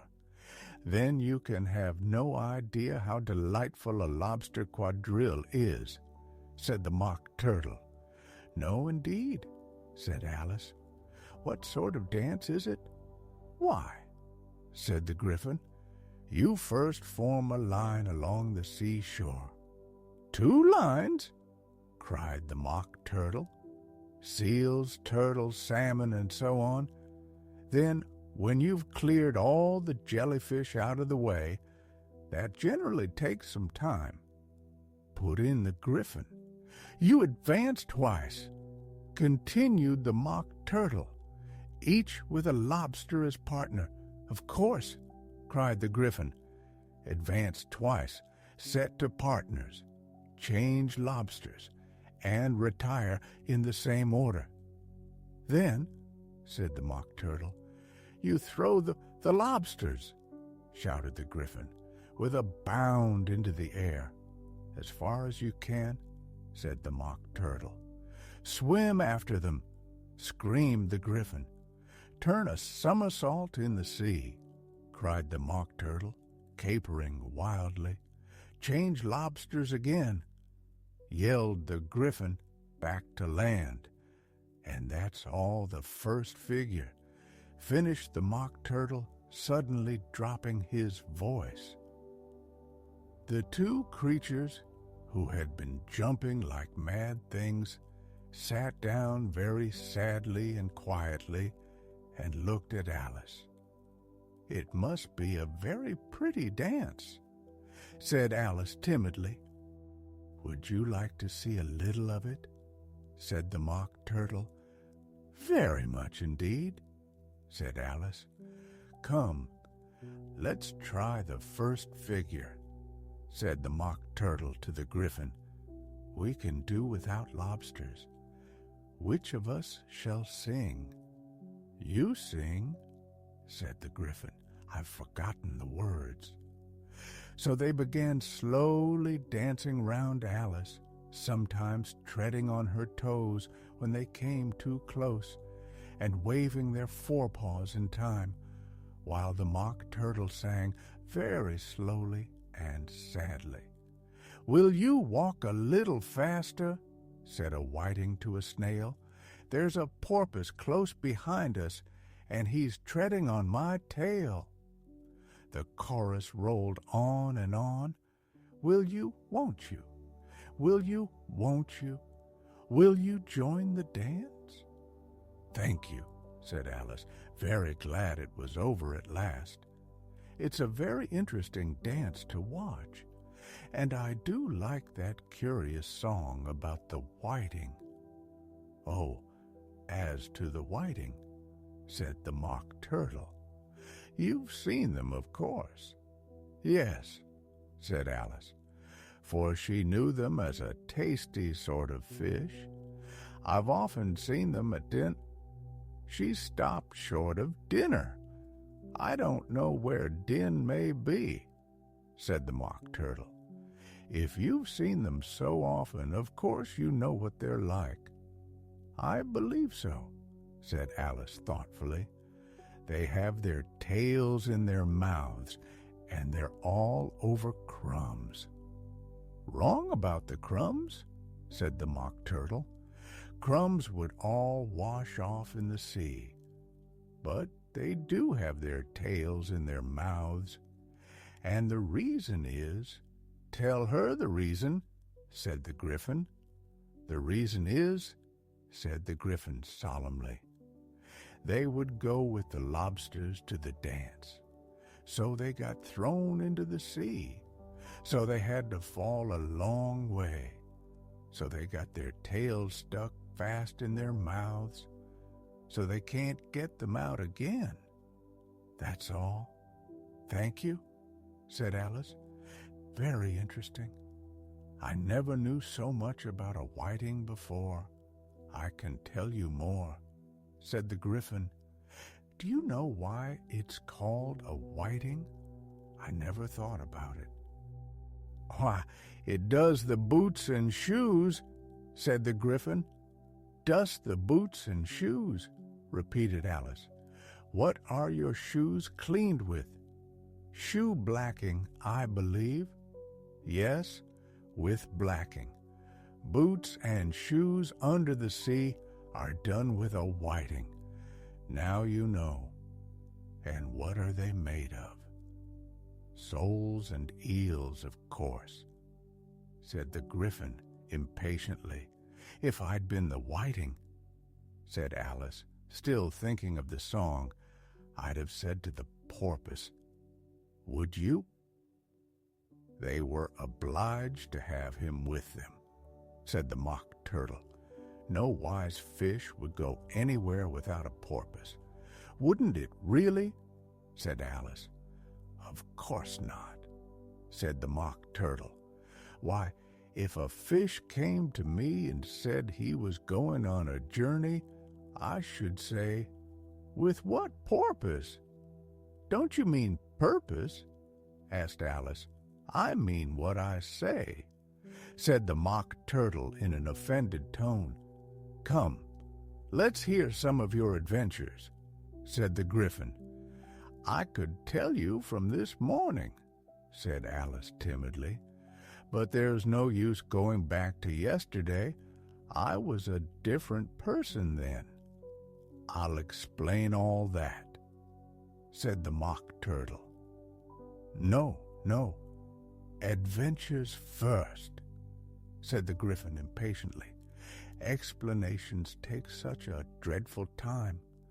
So Alice told them from when she first saw the White Rabbit. She was nervous at first. The creatures had come close, one on each side, eyes and mouths wide. But she grew braver. They were perfectly still till she reached the part about reciting, "You are old, Father William," to the caterpillar, and how the words came different. "Very curious," said the Mock Turtle. "As curious as can be," said the Gryphon. "All came different." The Mock Turtle repeated thoughtfully, "I should like to hear her try something now. Tell her to begin." He looked at the Gryphon as though it had authority. "Stand up and repeat." "'Tis the voice of the sluggard," said the Gryphon. "How they order one about and make one repeat lessons." Thought Alice, I might as well be back at school. However, she began, but her head was full of the lobster quadrille, and the words came very strangely indeed. "'Tis the voice of the lobster," I heard him declare. "You have baked me too brown. I must sugar my hair." "That's different from when I was a child," said the Gryphon. "I never heard it before," said the Mock Turtle. "But it sounds uncommon nonsense." Alice said nothing. She sat with her face in her hands, wondering if anything would ever happen in a natural way again. I should like to have it explained, said the Mock Turtle. She can't, said the Gryphon hastily. Go on with the next verse. What about his toes? Persisted the Mock Turtle. How could he turn them out with his nose? It's the first position in dancing, said Alice, thoroughly puzzled and longing to change the subject. Go on with the next verse, the Gryphon repeated. It begins, I passed by his garden. Alice didn't dare disobey, though sure it would all come wrong. She went on in a trembling voice. I passed by his garden and marked with one eye how the owl and the panther were sharing a pie. Oh, what's the use of repeating all that? The Mock Turtle broke in.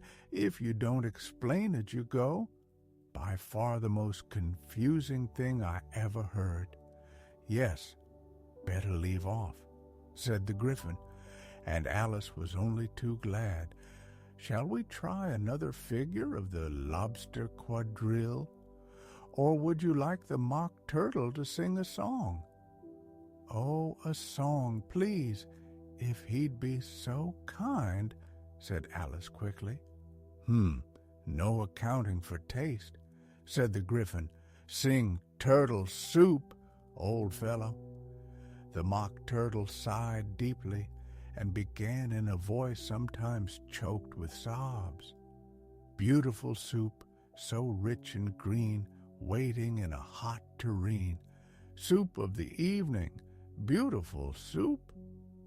Chorus again, cried the Gryphon, and the Mock Turtle had just begun when a cry was heard in the distance. The trial's beginning. Come on, cried the Gryphon, and taking Alice by the hand, hurried off, with the Mock Turtle's melancholy refrain fading behind them. Beautiful soup. Chapter 11. Who Stole the Tarts? The King and Queen of Hearts sat on their throne when they arrived, with a great crowd gathered, all sorts of small birds and beasts, and the whole pack of cards. The knave stood before them in chains, with a soldier on either side. Near the king was the white rabbit, trumpet in one hand, parchment scroll in the other.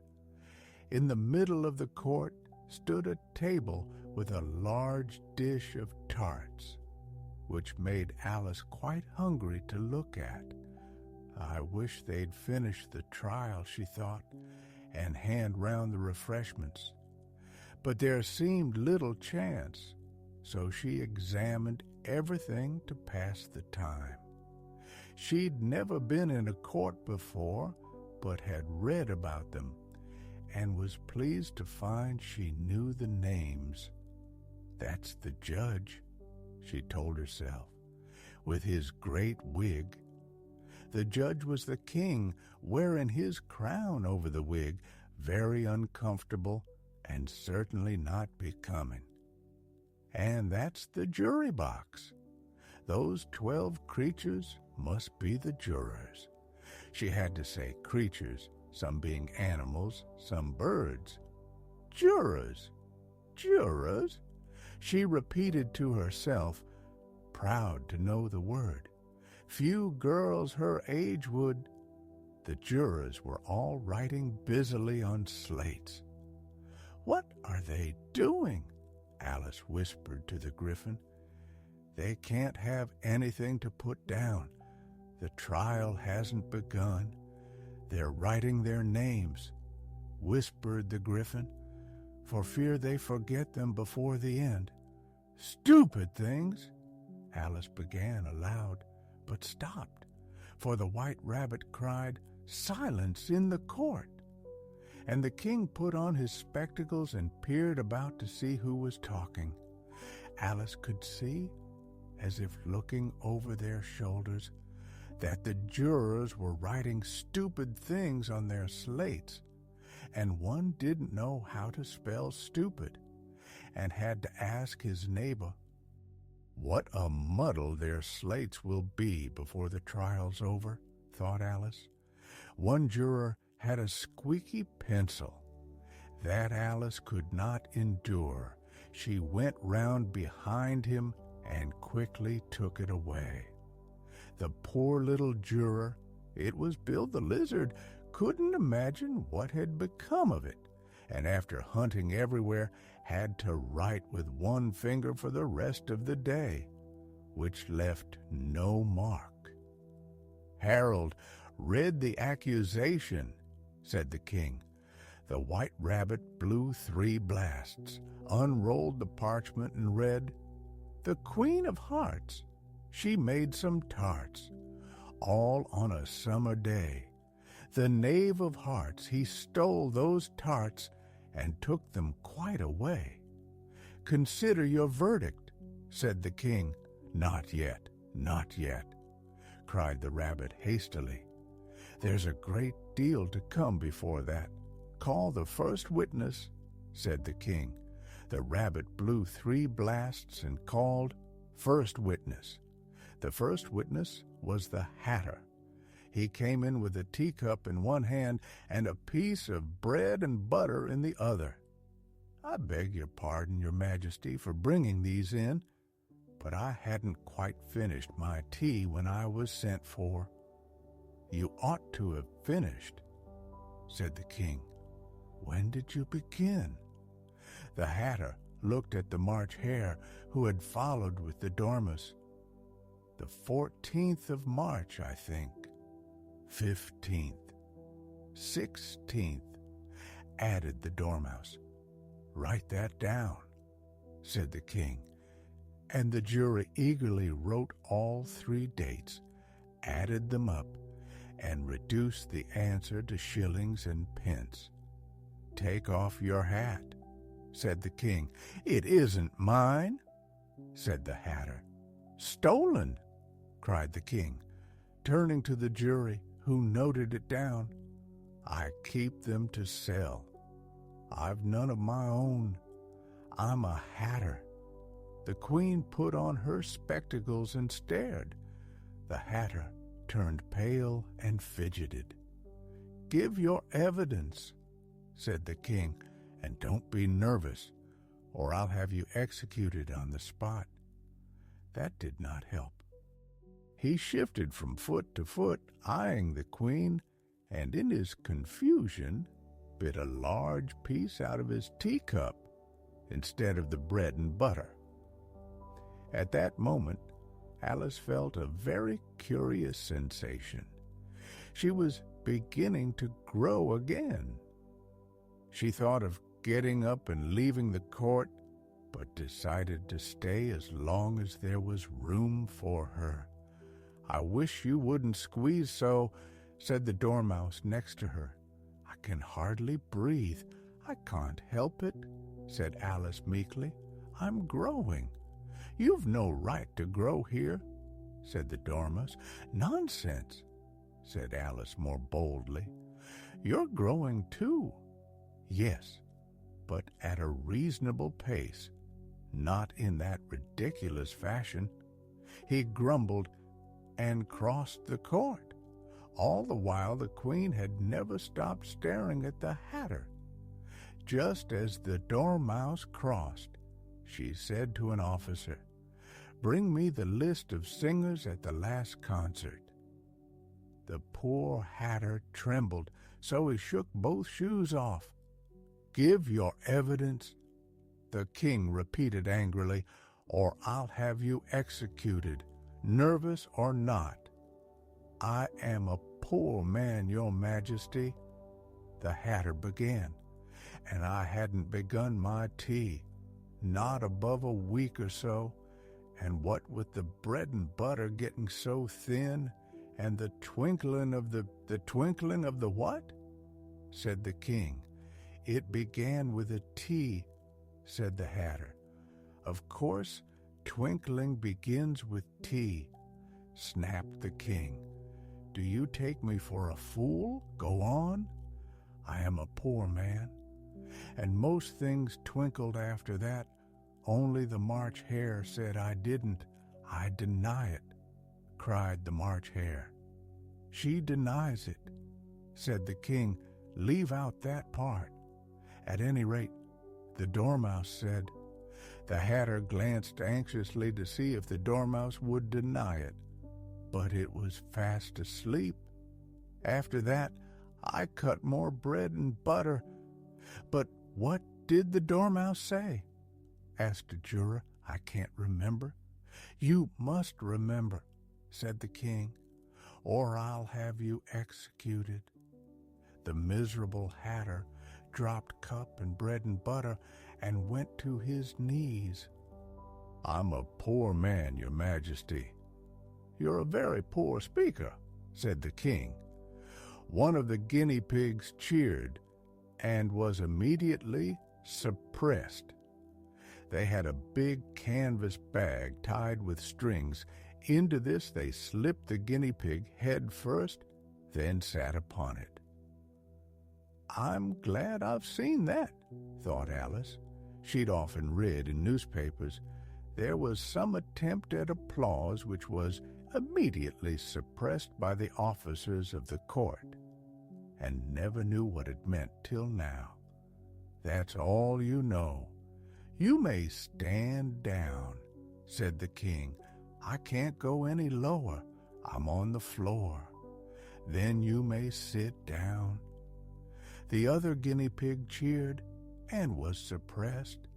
That finishes the guinea pigs, thought Alice. Now we shall get on better. I'd rather finish my tea, said the Hatter, looking anxiously at the Queen, who was reading the singers' list. You may go, said the king, and the Hatter hurried out without even putting on his shoes, and the Queen added, off with, but he was gone. Call the next witness, said the king. The next was the Duchess's cook, carrying the pepper box. Alice guessed who it was before she entered. People near the door began sneezing all at once. Give your evidence, said the king. Shan't, said the cook. The king glanced anxiously at the rabbit. Your Majesty must cross-examine this witness. If I must, I must, sighed the king. He folded his arms, frowned till his eyes were nearly hidden, and said in a deep voice, What are tarts made of? Pepper, said the cook. Treacle, said a sleepy voice behind her. Collar that dormouse, shrieked the queen. Behead that dormouse, turn him out of court, suppress him, pinch him, off with his whiskers. For some minutes, the whole court was in confusion. By the time they settled, the cook had disappeared. Never mind, said the king with relief. Call the next witness. He added to the queen, Really, my dear, you must cross-examine the next. It quite makes my forehead ache. The White Rabbit fumbled his list. Alice felt curious to see who was next. They hadn't much evidence yet. Imagine her surprise when the rabbit read in a shrill voice, Alice! Chapter 12. Alice's Evidence. Here, cried Alice, forgetting in her flurry how large she'd grown, and she jumped up so quickly she upset the jury box with her skirt, spilling all the jurors onto the heads of the crowd below. There they lay, sprawling like a bowl of goldfish she had upset the week before. I beg your pardon, she said, greatly distressed, and began picking them up as fast as she could. The accident with the goldfish haunted her. She had a vague idea they must be collected at once and put back, or they would die. The trial cannot proceed, said the king gravely, until all the jurors are back in their proper places. He repeated the words, looking hard at Alice as he did. Alice looked into the jury box and saw that in her haste she had put the lizard in head downward, the poor little thing waving its tail in melancholy fashion. She soon set it right. Not that it signifies much, she thought. I should think it would be just as much use upside down. As soon as the jury recovered and their slates and pencils were found and handed back, they set to writing a history of the accident, all except the lizard, who seemed too stunned to do anything but sit with mouth open, staring at the roof. "What do you know about this business?" asked the king. "Nothing," said Alice. "Nothing whatever?" persisted the king. "Nothing whatever," said Alice. "That's very important," said the king to the jury. They were beginning to write this down when the rabbit interrupted. "Unimportant, your majesty meant, of course." "Unimportant, of course I meant," said the king hastily, muttering to himself. "Important, unimportant," trying which sounded best. Some jurors wrote important, some unimportant. But it didn't matter the least, thought Alice. At this moment the king, who had been scribbling in his notebook, called out, "Silence!" and read, "Rule 42. All persons more than a mile high to leave the court." Everybody looked at Alice. "I'm not a mile high," said Alice. "You are," said the king. "Nearly 2 miles," added the queen. "Well, I shan't go at any rate," said Alice. "Besides, that's not a regular rule. You invented it just now. It's the oldest rule in the book," said the king. "Then it ought to be number 1, said Alice. The king turned pale and shut the book. "Consider your verdict," he told the jury in a trembling voice.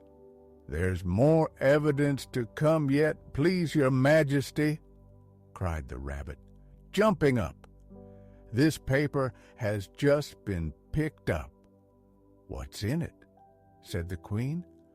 "I haven't opened it yet," said the rabbit, "but it seems to be a letter written by the prisoner to somebody." "It must have been that," said the king, "unless it was written to nobody, which isn't usual." "Who is it addressed to?" asked a juror. "It isn't addressed at all," said the rabbit, "and there's nothing written outside." He unfolded it. "It isn't a letter after all. It's a set of verses.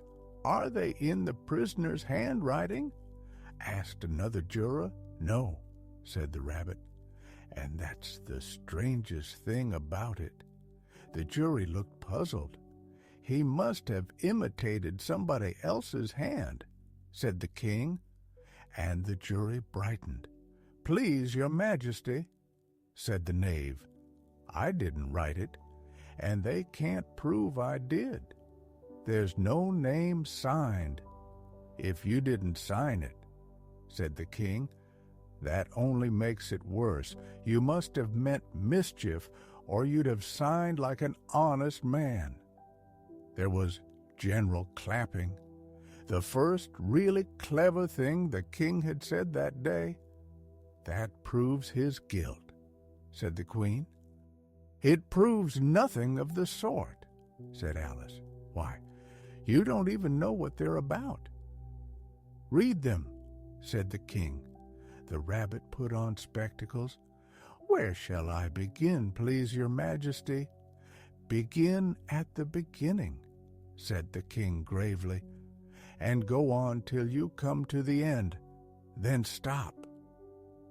He read the verses. When he finished, the king rubbed his hands. most important piece of evidence we've heard yet. Now let the jury, if any one of them can explain it, said Alice, who'd grown so large she wasn't afraid to interrupt. I'll give him 6pence. I don't believe there's an atom of meaning in it. The jury all wrote down. She doesn't believe there's an atom of meaning in it. But none tried to explain. If there's no meaning, said the king, that saves a world of trouble. We needn't try to find any. And yet, I don't know. He peered at the verses with one eye. I seem to see some meaning. He quoted, said I could not swim. He turned to the knave. You can't swim, can you? The knave shook his head sadly. Do I look like it? He didn't, being made entirely of cardboard. Right so far, said the king, muttering. We know it to be true. That's the jury, of course. I gave her 1. They gave him 2. That must be what he did with the tarts, you know. But it goes on. They all returned from him to you, said Alice. Why, there they are, cried the king triumphantly, pointing to the tarts on the table. Nothing could be clearer. Then again, for she had this fit. You've never had fits, my dear? He said to the queen. Never, snarled the queen, hurling an inkstand at the lizard. Poor Bill had given up writing with his finger, finding it made no mark, and now hastily began again with the ink trickling down his face. Then the words, Don't fit you, said the king, smiling round the court. Dead silence. It's a pun, he added, offended, and everybody laughed. Let the jury consider their verdict, said the king for about the 20th time. No, no, said the queen. Sentence first, verdict afterwards. Stuff and nonsense, said Alice loudly. The idea of having the sentence first. Hold your tongue, shrieked the queen, turning purple. I won't, said Alice. Off with her head, screamed the queen. Nobody moved. Who cares for you, said Alice, now at her full size. You're nothing but a pack of cards. At this, the whole pack rose into the air and came flying down upon her. She gave a little scream, half fright, half anger, and tried to beat them off, and found herself lying on the bank, her head in her sister's lap. The sister was gently brushing away dead leaves that had fluttered down from the trees onto Alice's face. Wake up, Alice, dear, said her sister. What a long sleep you've had. Oh, I've had such a curious dream, said Alice, and she told her sister as best she could all these strange adventures you have just heard. When she had finished, her sister kissed her and said, It was a curious dream, certainly, but now run into your tea. It's getting late. So Alice got up and ran off, thinking as she went, and well she might, what a wonderful dream it had been. But her sister sat still, head resting on her hand, watching the setting sun, thinking of little Alice and all her wonderful adventures, till she too began to dream, after a fashion, and this was her dream. She dreamed of little Alice herself, tiny hands clasped on her knee, bright, eager eyes looking up, the very tone of her voice, the quaint toss of the little head that threw back the wandering hair that would always fall into her eyes. And as she listened, or seemed to listen, the place around her grew alive with the strange creatures of her sister's dream. The long grass rustled at her feet as the white rabbit hurried by. The frightened mouse splashed through the pool. She heard the rattle of teacups as the March hare and friends held their endless meal, and the shrill voice of the queen ordering her unfortunate guests to execution. Again, the pig baby sneezed on the Duchess's knee, plates and dishes crashing around. Once more the shriek of the griffin, the squeaking of the lizard's slate pencil, and the sounds of the suppressed guinea pigs filled the air, mingled with the mournful songs of the miserable mock turtle. So she sat, eyes closed, half believing herself in Wonderland, though she knew that opening them would turn it all to dull reality. The grass would only rustle in the wind, and the pool ripple to the waving reeds. Teacups' rattle would change to tinkling sheep bells, the queen's cries to the voice of the shepherd boy, the baby's sneeze, the griffin's shriek, and all the other strange noises would become, she knew, the confused clamor of the busy farmyard, while the lowing of cattle in the distance would take the place of the mock turtle's heavy sobs.